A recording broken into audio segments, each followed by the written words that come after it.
Bliana Uidva. Happy New Year. In Roisakit, gewil davlian Uidaki nan an Alapa.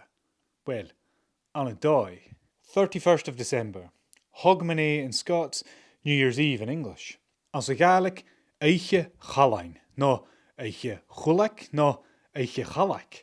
But actually, Eiche Chalain is or was on a different date, the 12th of January. Bikuche gra in Chown Vliana Uid in Ishe.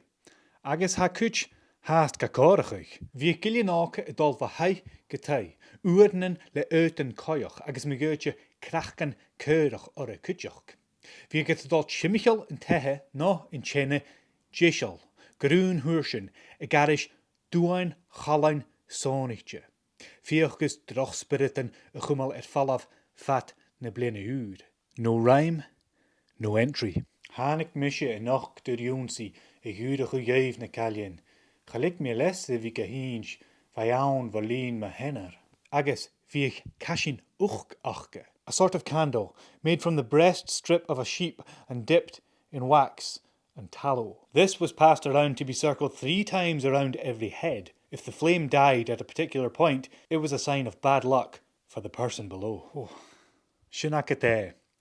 Bliane va ur nuere hiki. No, maar a chanes no Uibhistich